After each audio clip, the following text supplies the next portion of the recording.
Bueno, creo que voy a poder aportar un poco más a lo que ya se ha dicho. Luis también nos ha hecho una visión global de qué es lo que pasa en Baleares. En Baleares tenemos un territorio muy limitado, tenemos un territorio que gusta mucho y donde somos un gran atractivo, donde tenemos que saber convivir no solo el crecimiento de vivienda, sino la protección del medio ambiente y un tema muy importante que también es el turismo. Cuando llegamos aquí, los que formamos parte del gobierno de Marga Proens, recibimos la llamada de auxilio de promotores, constructores y otras administraciones, en la cual nos decían que el marco jurídico es muy complicado. La normativa sectorial nos ahoga y que si queremos tener vivienda necesitamos implicarnos todos. Por eso cuando Luis comentaba hace un momento que no debemos de tratar al sector público como el demonio y el causante de todos los problemas, es necesario que por parte de la Administración contemos con la colaboración público-privada. El pulso público no es capaz, no tiene ni los recursos ni los medios para poder hacer frente a esta emergencia habitacional que tenemos no solo en Baleares, sino a nivel de España. Entonces, nosotros hemos trabajado desde la Consejería de Vivienda, Territorio y Movilidad en medidas de simplificación administrativa y sobre todo en intentar agilizar esos suelos que tenemos y están en manos privadas y darles un mayor rendimiento. ¿Qué es lo que hemos hecho nosotros? Como os he comentado, hemos aprobado medidas de colaboración público-privada a través de la Ley 7/2024 de simplificación y racionalización administrativa de las administraciones públicas y en este marco creamos lo que se llaman las entidades de certificación urbanística. Al mismo tiempo, otra de nuestras medidas de colaboración público-privada siempre es la Ley 4/2025 de obtención de suelo mediante los proyectos residenciales estratégicos. Los proyectos residenciales estratégicos es una figura novedosa en todo el territorio nacional. O sea, Baleares ha sido la primera comunidad autónoma que ha diseñado y aprobado un instrumento de ordenación nuevo, un instrumento de ordenación urbanístico nuevo. De hecho, hay comunidades autónomas, la de Madrid, que hasta la fecha había sido pionera en todas sus actuaciones y modificaciones legislativas para el incremento de la oferta, la que hace cuestión de un mes, mes y medio, nos ha copiado, porque ha visto que esta herramienta es ágil y es eficaz. ¿Qué son los proyectos residenciales estratégicos? Pues como les digo, es una figura que desbloquea y agiliza suelos urbanos y urbanizables, óptimos para su uso en los principales municipios. Permite tramitar al mismo tiempo en el mismo instrumento, el plan de ordenación y los proyectos de reparcelación y urbanización para obtener un suelo urbanizado, reduciendo plazos con una única tramitación urbanística y ambiental. Además, también en esta ley hemos aprobado un procedimiento express, pero está dedicado exclusivamente a la vivienda pública. Lo que hacemos es equiparar la vivienda pública como si fuera un equipamiento, como si fuera un cole o un hospital, donde nosotros, como administración pública, podemos poner en cualquier tipo de suelo vivienda y independientemente de si está el uso residencial o no. Podemos hacerlo en suelos urbanos, urbanizables y en suelos rústicos. Pero hoy nos vamos a centrar sobre todo en los proyectos residenciales estratégicos. Os voy a contar cuál es nuestro panorama actual.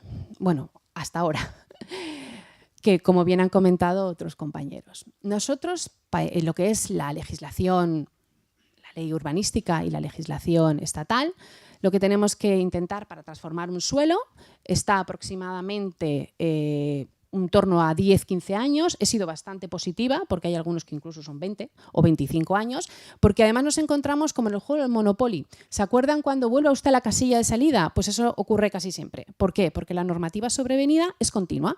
Hay muchísimos cambios de gobierno y cuando tú crees que ya vas a llegar a la aprobación definitiva de, por ejemplo, el primer paso, que sería un plan parcial para transformar un suelo urbanizable, resulta que no estás adecuado. Volvemos otra vez a la casilla de salida y volvemos al cómputo de 0 años, porque no nos sirve nada de lo que hemos hecho hasta ahora, o la mayor parte. Entonces, ahora mismo tenemos que aprobar un plan parcial. Este plan parcial está sometido al procedimiento de evaluación ambiental estratégica ordinaria.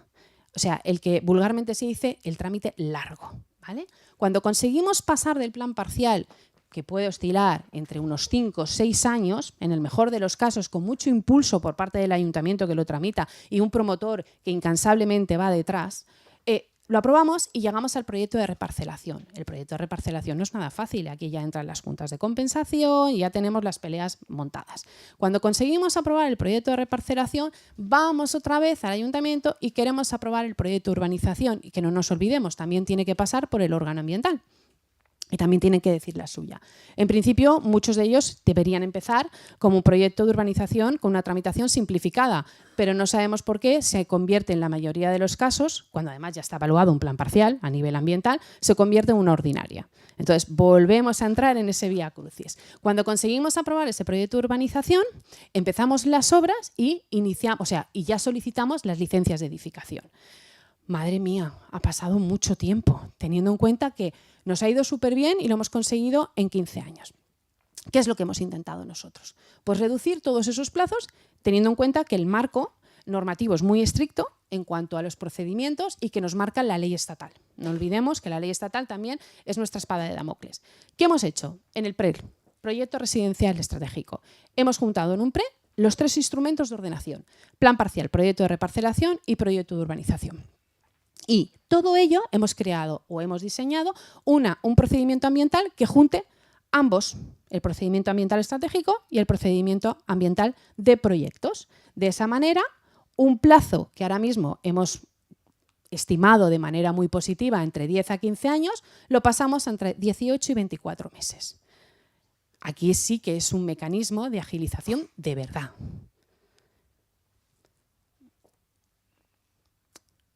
¿Cuál es el ámbito de aplicación de los PREs? Inicialmente, muchos de vosotros sabréis que se aprobó por decreto ley y el ámbito de aplicación solo y exclusivamente era para la ciudad de Palma. ¿Por qué Palma? No solo porque además fueron ellos los impulsores en cierta medida de estos proyectos residenciales estratégicos junto con promotores y constructores, sino porque además es donde se concentra el mayor nivel de población de las Islas Baleares. Luego, posteriormente, durante su fase de tramitación como proyecto de ley, se pactó con otros grupos parlamentarios que se extendiera a otros municipios y también se extendió a las áreas de transición, que ahora os lo explicaré. ¿Qué es lo que hace directamente el ámbito? ¿Cuál es el ámbito de aplicación? Serán de aplicación directa los PREs a los municipios de más de 10.000 habitantes en suelos urbanos no transformados y en urbanizables previstos en el planeamiento. ¿Cuáles son los requisitos? Un 50% de vivienda tiene que ser libre, mínimo libre, y un 50% vivienda sometida a algún régimen de protección. Puede ser la tradicional VPO o lo que nosotros hemos también creado en esta legislatura, que ha sido la vivienda de precio limitado. Y del ámbito, además, del texto, hay que ceder el 15% del uso lucrativo, y que se sabe. Por tanto, el resultado de vivienda sometida a algún régimen de protección siempre será mayor que la vivienda libre en este ámbito, en este suelo urbano o urbanizable. En cuanto a lo que sería el segundo bloque que regula esta ley, es la posibilidad de las áreas de transición, que los proyectos residenciales estratégicos se desarrollen en las áreas de transición. ¿Qué son las áreas de transición? Son aquellas áreas que reserva el plan territorial para, una vez que están agotados los suelos urbanos y urbanizables, el municipio pueda crecer, y así están establecidas en los planes territoriales. Son suelos rústicos. ¿De acuerdo? Entonces, lo que decimos es que de una manera extraordinaria y solo durante un plazo de un año, desde que se aprobó la ley, que se aprobó en julio del 2025, vamos a permitir que los ayuntamientos de más de 20.000 habitantes puedan acordar mediante acuerdo plenario que quieren abrir las áreas de transición por unos motivos tasados. Bien porque han agotado su suelo urbano o urbanizable, bien porque los que tienen, desde el punto de vista económico, son inviables, todos lo sabemos, hay algunos suelos que es imposible que las juntas de compensación se pongan de acuerdo, o bien los estudios económicos no salen en sentido favorable, o por otros motivos. Entonces, ellos podrían acordar, estos ayuntamientos, abrir estas áreas de transición antes del 24 de julio o 25. 24 de julio del presente año. Una vez que han acordado, ese acuerdo puede ser de la totalidad de esas áreas de transición o pueden acotar incluso qué áreas de transición quieren que sean que se desarrollen. ¿Por qué lo hemos decidido así o por qué se tiene que hacer así? En primer lugar, por respeto a su autonomía local. Y en segundo lugar, para no desvirtuar, en cierto modo, lo que es el paisaje o la estructura que tiene su propio municipio. Es decir, si hay un área de transición que está pegada a la zona más tradicional del municipio, realmente ahí construir plurifamiliares con las densidades que se establecen en esta norma, pues la verdad es que desvirtuaría en gran medida su planeamiento, lo que es la fisonomía de su pueblo. En cambio, si lo quieren hacer a una zona, por ejemplo, más sur, que es más acorde a los crecimientos anteriores de hace 20 años, pues podrían abrir esas áreas de transición. Lo dejamos siempre a la autonomía local. Y luego, una vez que se transforme ese suelo, porque no olvidemos que es un suelo rústico mediante una modificación puntual del planeamiento, entonces se podrían desarrollar los proyectos residenciales estratégicos. ¿Cuál es la gran diferencia entre los PREs en suelo urbano y suelo urbanizable en cuanto a los PREs en áreas de transición? Pues el número de viviendas, en el sentido de qué tipo de vivienda. Como regla general, el 100% de la vivienda resultante de un área de transición que se va a tramitar mediante un proyecto residencial estratégico es el 100% de vivienda sometida a algún régimen de protección. Hay una salvedad porque ni todos los ámbitos son iguales, ni todas las islas son iguales, ni todos los terrenos son iguales. Si por lo que fuese el resultado del estudio económico que incorpora la modificación puntual no fuera positivo, podría jugarse con el porcentaje hasta llegar a un máximo de 75% de vivienda sometida a algún régimen de protección y un 25% de vivienda libre. De los cálculos que hicimos nosotros en distintas islas y distintos municipios, sale positivo construir el 100% de la vivienda sometida a cual régimen de protección. Ahora vamos a explicar lo que sería esa agilización que hemos conseguido con este procedimiento en cuanto a la regulación de los proyectos residenciales estratégicos. Hemos intentado acortar lo más posible, como os he dicho, sin saltarnos lo que es la ley estatal. Primero, lo que se hace es la presentación de un estudio preliminar delante del ayuntamiento. El estudio preliminar tiene un nivel de detalle bastante amplio. ¿Por qué? Porque a través de este estudio preliminar va a ser el que el ayuntamiento estudie realmente este plan, de alguna manera va a decirte el contenido de lo que sería el plan parcial, el proyecto de reparcelación y el proyecto de urbanización, que luego serán objeto del PRE, ¿vale? Entonces, se presenta el estudio, en el plazo de 6 meses se tiene que aprobar ese estudio preliminar en sentido favorable o si es desfavorable. Una vez que está aprobado, disponen también de 6 meses para presentar el PRE junto con la documentación ambiental de este procedimiento que hemos unido 2 en 1. Y se inicia ese procedimiento con la aprobación inicial de lo que es el PRE. Una novedad en cuanto al tema de transcurrido el plazo y los silencios. ¿Qué es lo que nos pasa y lo que todo el mundo demanda? Si no se emite un informe, no continúa con el procedimiento, yo me espero a que llegue el informe. En nuestro caso, transcurrido el plazo, sean facultativos o sean preceptivos, exceptuando el dictamen ambiental, no es que se podrán proseguir con las actuaciones, sino que se prosiguen con las actuaciones de manera taxativa y se puede producir la aprobación definitiva por silencio administrativo. Ahí sí que es una medida de agilización. ¿De acuerdo? Y por ello, pues creemos que sí que hemos conseguido en el paquete conseguir eso. ¿Qué ventajas tienen los proyectos residenciales estratégicos? Pues lo que he ido comentando. Es un procedimiento unificado. No tenemos por un lado la ordenación, por otro lado la urbanización, por otro lado la reparcelación, que evitamos ese vía crucis. Reducimos los plazos de 15 a 20 años, los pasamos de 18 a 24 meses para la aprobación de un PRE, porque además la propia norma establece una tramitación urgente y preferente. Vamos al montón del urgente y preferente. Por otro lado, aumentamos la vivienda asequible, porque son suelos que iban destinados a vivienda libre con el porcentaje que establecía la ley estatal, pero nosotros lo que hacemos es incrementar la densidad y, claro, podemos construir más en el mismo territorio. No consumimos más territorio, teniendo en cuenta la fragilidad de nuestro territorio. Aumentamos la densidad. En el caso de Palma, 225, en el resto 180 y en Menorca 160. Abrimos las áreas de transición, que sí que es consumo de territorio, pero es una excepción. Es una medida excepcional y cuando concurran toda una serie de requisitos y siempre respetando la autonomía municipal.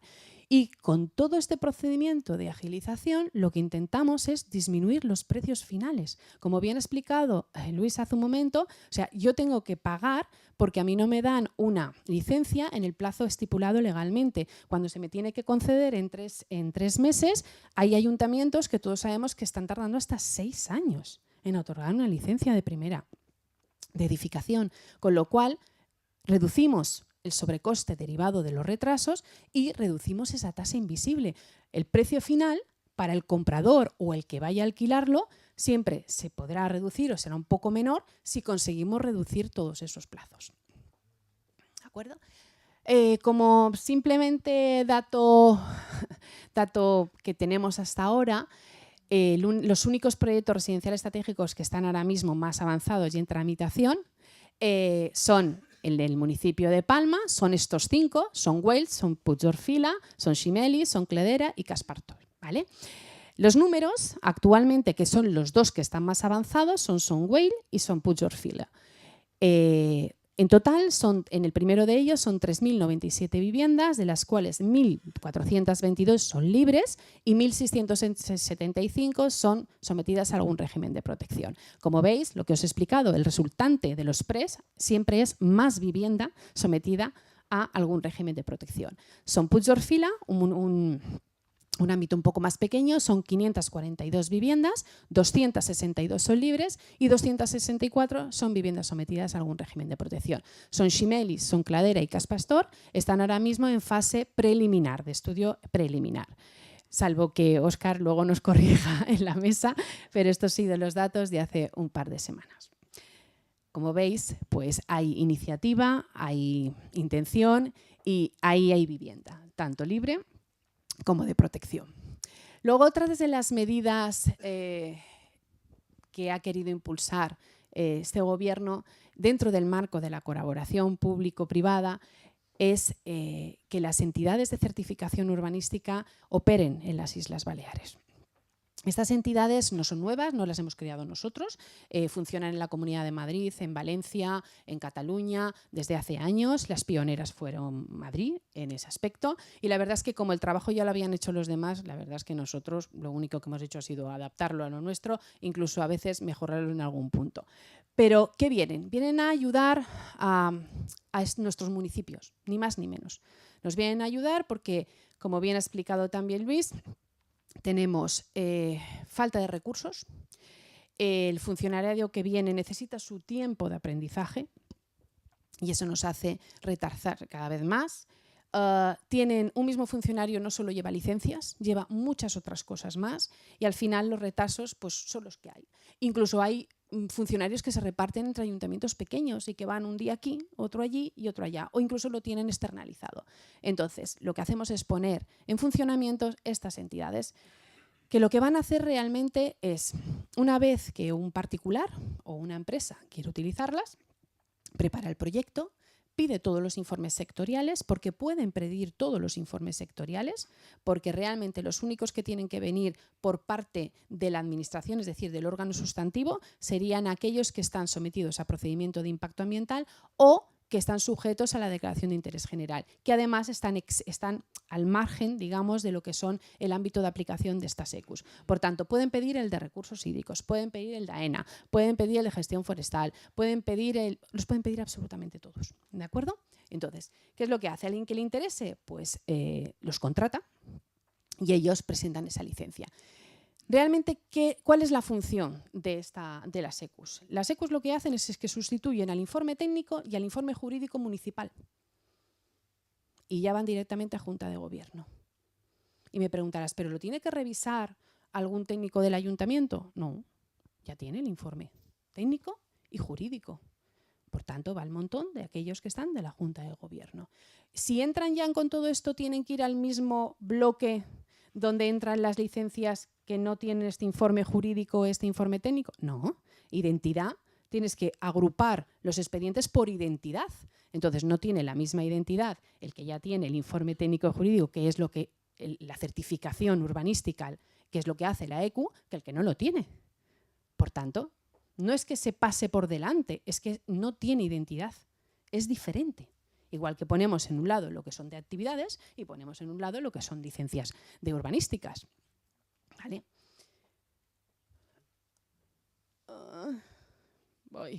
Vale. La justificación es lo que decía, la falta de medios, la carga del cumplimiento de legislación sectorial, que bueno, ya lo ha comentado también Luis, y si conseguimos que las EQUs empiecen a trabajar, que ya han empezado a trabajar, no voy a decir que ha sido fácil, pero lo hemos conseguido que ya las 4 que están acreditadas en las islas ya han empezado a trabajar, ya se están dando licencias por las EQUs, ya los ayuntamientos empiezan a trabajar y ¿qué conseguimos? Pues mejorar la eficacia de las funciones administrativas, porque así no vemos al ayuntamiento o al técnico municipal con mala cara. Es decir, es que siempre está en su mesa y nunca me saca las licencias. ¿Por qué? Porque tiene un mecanismo que, por otro lado, puede agilizarse y también puede dedicarse a otros quehaceres, ¿no? O a otras funciones. Son personas jurídicas, son empresas que prestan sus servicios, son imparciales, están acreditadas, ¿vale? Por la ENAC, tienen su seguro de responsabilidad civil. O sea, no estamos hablando de algo que no esté regulado y que realmente dé una inseguridad. No, no, no. Esas empresas llevan muchos años y de hecho están sometidas al mismo régimen de incompatibilidades que los funcionarios. O sea, es que es como, no es un funcionario, pero realmente hace las mismas labores que un funcionario y está sujeto a las mismas prerrogativas. ¿Dónde intervienen? En procedimientos de tramitación de licencias urbanísticas y en verificación y comprobación de actos de uso de suelo o de subsuelo. Me preguntáis, ¿pueden actuar en la disposición adicional séptima de legalización? Sí, sin ningún problema. Las EQUs pueden tramitar legalizaciones extraordinarias. Cuando empezamos a funcionar con ellas y a conocerlos, Palma se ofreció para hacer un entorno de pruebas como ayuntamiento más grande y otro ayuntamiento más pequeñito como fue María. Cuando les pasaron los expedientes como entran de la calle con todos sus defectos y con todo lo que le toca, entraron y en cuestión de semanas habían analizado absolutamente todo el expediente, habían detectado exactamente las mismas deficiencias que los técnicos del Ayuntamiento de Palma y en el caso de María incluso detectaron un par de deficiencias más que el técnico municipal no había sido capaz de detectar. Ahí se puede ver la profesionalidad de estas empresas que trabajan desde hace muchos años. Pues esto es todo.